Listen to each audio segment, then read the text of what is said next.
What's up, HyperFast Nation? On this episode of the podcast, I sat down with a brand new agent, been in the industry 5 years in a couple different roles, and now after switching to being an agent, in her first month, she got 3 deals under contract and is currently working with 9 buyer clients.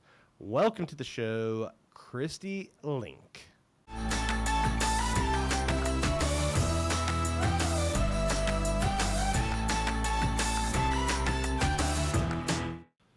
All right, welcome to the show today. Kristie, how are you? Good, how are you?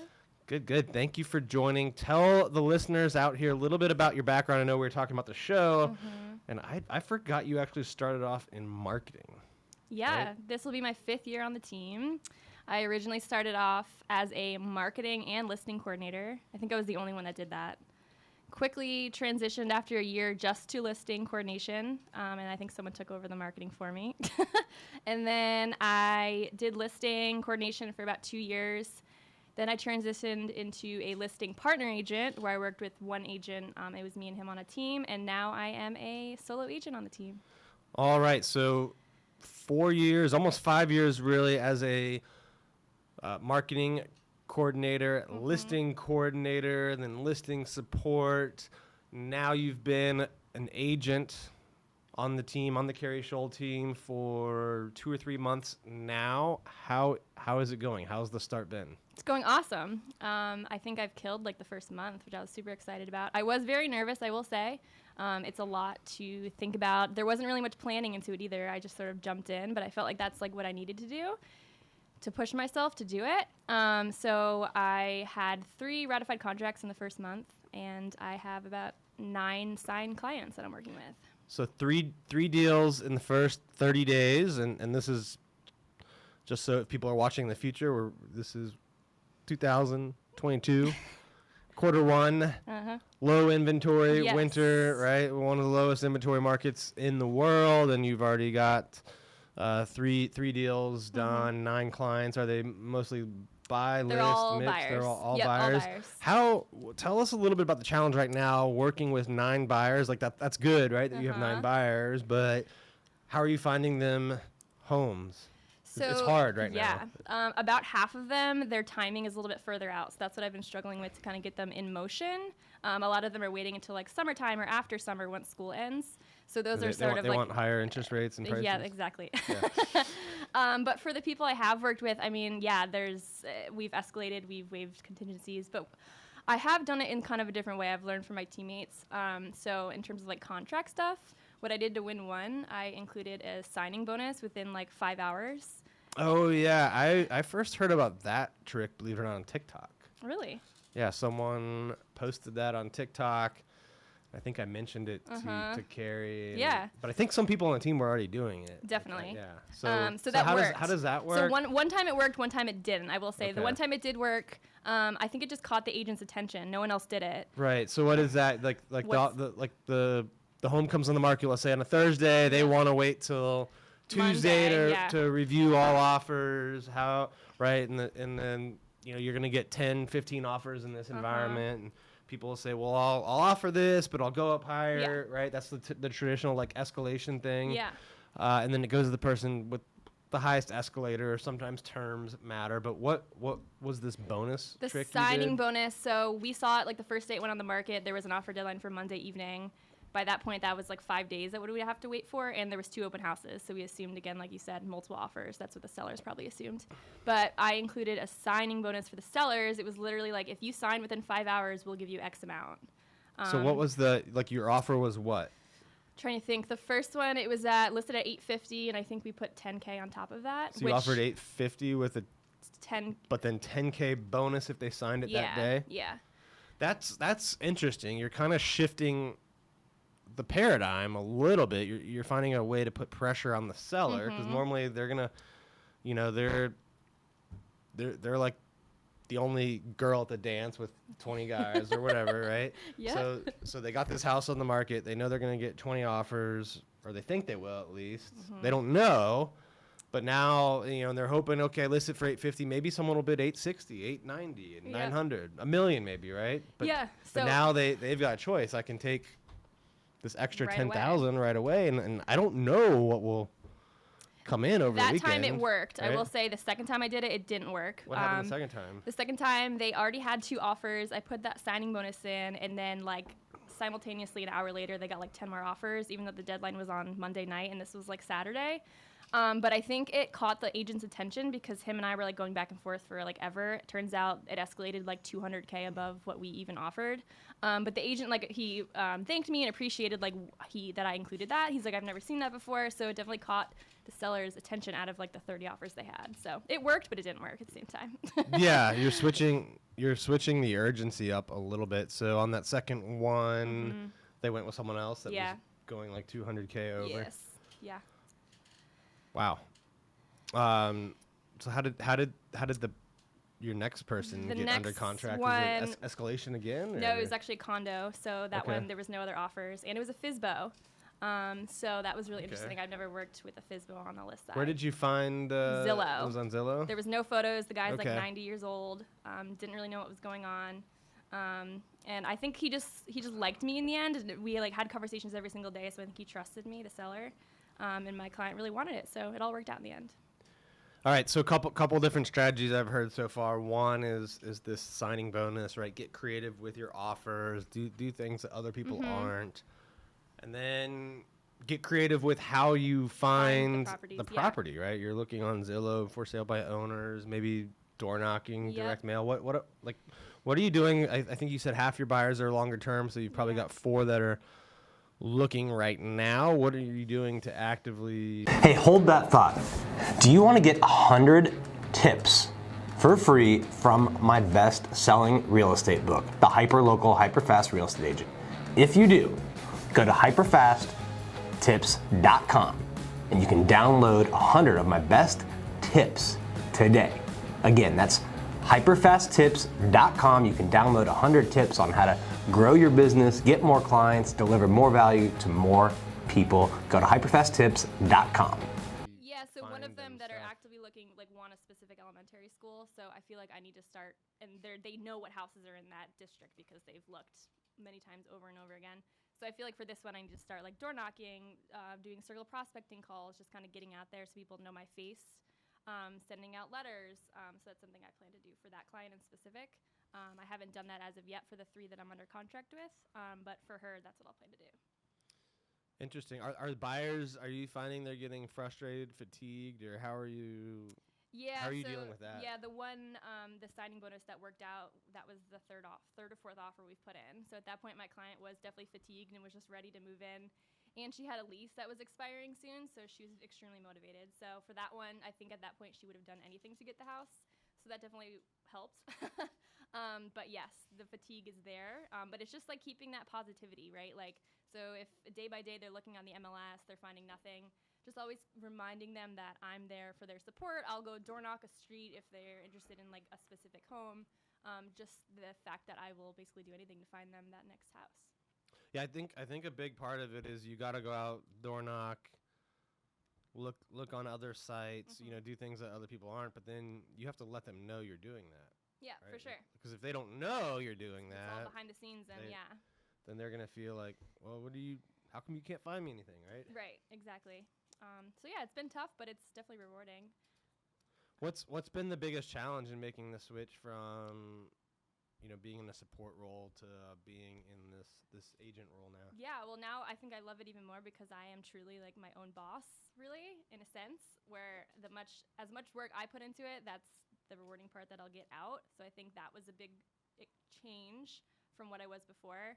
But I think I just have learned over the past 4 years, all the experiences, what to do and what not to do. So I feel like without all those experiences, if I just like blindly went into this, I think I would be struggling a little bit more. But just using like the team members as ways to help me and just all the experience in the past has definitely been helpful.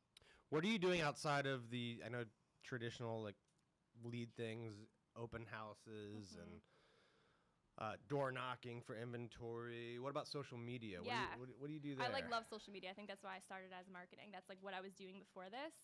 So I love Instagram, love Facebook, love TikTok. And obviously like I am my own brand, so it's been easy to like do those things. So I recently got into Instagram Reels, and I think I like went viral in like a different country because I got like Did a lot ya? of views, a lot of views and a lot of interesting followers. But since then, all my other reels have gotten a lot of views, and it's just like a simple video I did. So I will. Are you continue. making those on the Instagram platform, or are you making them on TikTok and then bringing them over to Reels? I'm just making them on like my video on my iPhone and Okay. then putting them into Instagram. It's super easy. All I do is click, Right. add the music in the background, and then I make it again on TikTok. So Which probably find an easier way to do that, but which one do you like better, the Reels or the TikTok? I like Reels, I think, because I have like a stronger following on my Instagram. Right now, my TikTok's just kind of all over the place, and I probably could like brand that a little bit more. But I've been using my personal Instagram as my like professional Instagram, and I think that helped because I already had like a base of people that know me.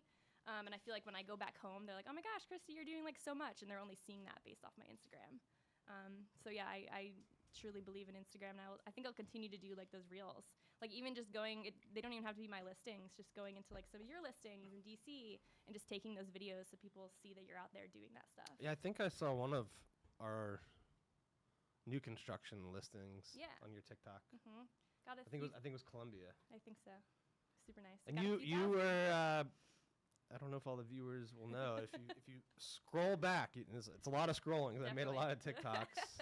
It'd be fun if there was a way to go like search TikTok by date. I don't think you can, but Yeah. I think in 2018 you had two of the first like 3 or 4 or 5 videos I made on TikTok. And Yeah, we were here. mixing a drink in the office. Yeah, we were here for right? that calling thing, like every first of the Yeah, month, and we were making Bloody Marys. I think the Bloody Mary one got like 100,000 views, and then the Margarita one got like 900,000. Yeah, now you've like quadrupled that. But you started Yeah. somewhere.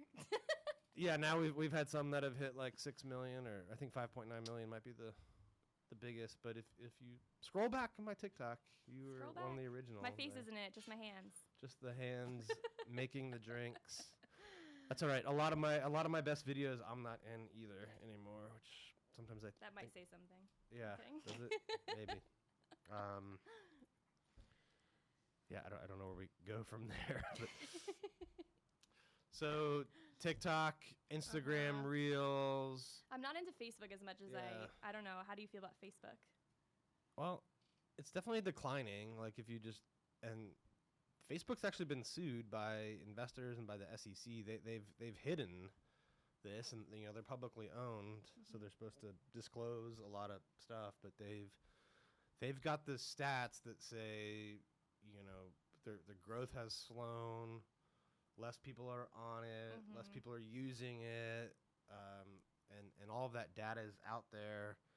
And people are migrating over to Instagram, TikTok, and other platforms. So Makes sense. they're declining, and they know it, and they're trying to. I feel like the demographic on Facebook, every time at least I go on it, it's all like my parents' friends and their grandchildren posting photos. You know what I mean? So I feel like that demographic. The one that'll be interesting to watch, especially if this goes through, is gonna be Twitter now. Yeah. Elon Musk just offered today to buy the whole thing, take it cool. private. I used to be So, obsessed with Twitter. Now I don't go on it much. Yeah, he could disrupt it and make that, reinvigorate that platform. I think we'll see. I think the best places to spend time right now, though, are definitely the Reels and on TikTok. Yeah, agreed. Love it. So what when you kind of think about where you started, where you are now, what kind of goals do you have for 2022? Hey, hold that thought for a minute. Do you want to take your real estate business to the next level? If you do, there's no reason to go it alone. Learn from people who've been where you want to go. KERI and I have sold billions of dollars in real estate. We've netted over 7 figures for 7 years in a row now, and we want to see if you would be a good fit to work for us. We don't work with a lot of people, but we want to give you a chance to get on a free strategy call to see if we can help you get your business to the next level. Go to hyperfastcoach.com and apply for your discovery session today. Again, that's hyperfastcoach.com. Yeah, I mean, I feel like when I started in January, only a few months ago, I didn't really have much of a pipeline at all. I also had one SOI deal that I did, thankfully, that my friend of a friend was looking to buy, so that worked out at the right time. So I think definitely goals are interacting with more of my SOI, helping them out, and also just like building that pipeline and looking forward to 2023. I feel like that's my next step looking forward, because right now I think it's just gathering clients, working with the people that can buy now. But other than that, I think my goal is just to like build that pipeline as much as possible. How did the years in the different roles, marketing, listing coordinator, how did that prepare you for what you're doing now? Yeah, so I feel like right now I'm doing majority buy side. I learned like totally the ins and outs of the listing side. I feel like just knowing that background going into the buy side is super beneficial. It's just helped me in ways of like writing offers and stuff. Like I sort of know what the listing agent would be looking for in a good offer. So I feel like that definitely helped. And just like my marketing background with real estate in general, just like knowing the nice photos to post and like the nice videos, like the visually pretty things that people will like. So I feel like those are definitely what's helped me from then to now. Yeah, I would think being on the listing side, seeing like every offer come in, Yeah. you were probably doing, what, 15 closings a month on the listing side? Yep. Negotiations, like. So you've seen a lot of how Yeah. that works. Yep. So then when you step into the shoes to go represent a buyer, Yeah. you're going to know how to make the offer stand out or Yep. how to get better terms for them. And I was sort of nervous, like I got so used to the listing side, and like listing is a lot about marketing too, so I feel like that's why I kind of clicked with it. So going into the buy side, I was like, oh gosh, now I have to like have small talk and like do showings with people. So like that was something I was like, I don't know if I'm going to be good at that, but I think it is much more rewarding to like work with a client and find that like dream home that they'll live for in the next like 20 years. So I think it's only gone up from when I started in January. So I'm excited. With the low inventory environment and interest rates rising now, what type of reaction are you seeing out of buyers? Are they more scared of the low inventory, or are they more scared of, now they're at 5 Right. or 5.5%? My people have been more scared of the interest rates rising. So I Right. feel like the people in the last like week or two that I'm like sort of we're looking at properties like actively, I think they're getting nervous into pushing them to want to find a property sooner than later. So it's actually maybe helping me on my end. And are you introducing them to different loan products that they Yeah. might not have heard Yeah. about Yeah, or been as familiar with? Yep, the past few I've actually introduced them to 2 different lenders just to see what they can provide. And sometimes people will like shop like the Bank of Americas and stuff, which always isn't the best situation. But Right. Well, specifically, like, when rates spent, I don't know, 2 years maybe below 4, 2 or 3 years, at that point, you pretty much only look at 30-year, right. fixed rates. But now that 30 years are over 5, you can get ARM products Right, yep. in the low 4s. Definitely. Like, are people looking at, or are you getting them, showing them like, okay, 30-year, your payment is this, but if you switch to a 5-year ARM. Right.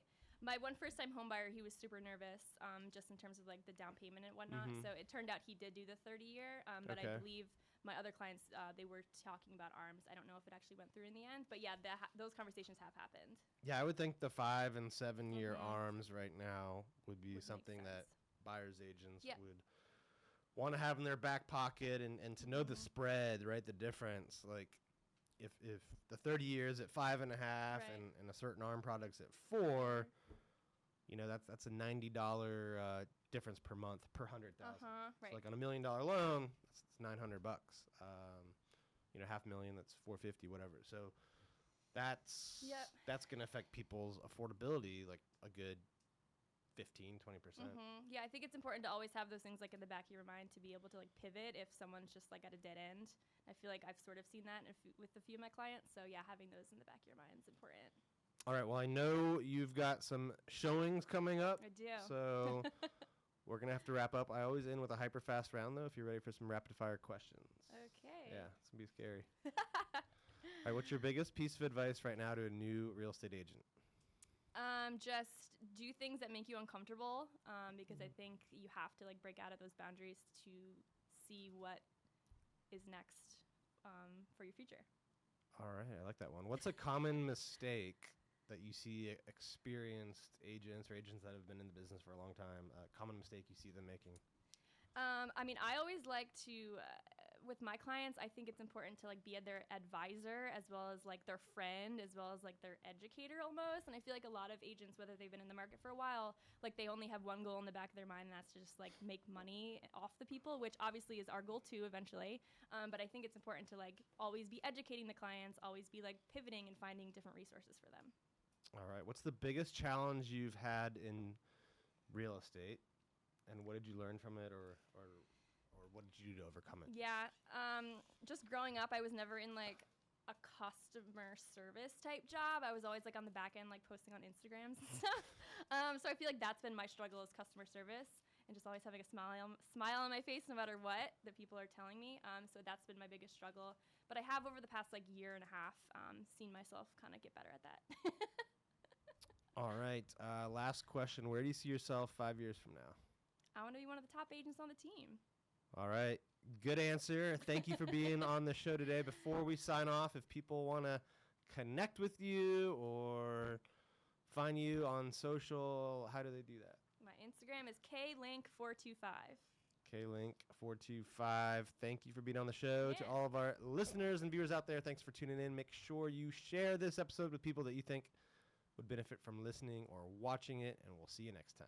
If you enjoyed this episode, be sure and go to hyperfastagent.com to learn about upcoming in-person and online events. And don't forget to share this show with someone that you think could benefit from hearing it, and make sure you subscribe on YouTube or anywhere that you can find podcasts. Thank you for tuning in to this episode of the HyperFast Show. Subscribe to us if you want to make sure you get the latest and greatest HyperFast shows. And remember, we love reviews. Reviews help us bring better and better guests and improve our shows. So give us the good, the bad, and the ugly. We hope you enjoyed the show, and we will see you next time.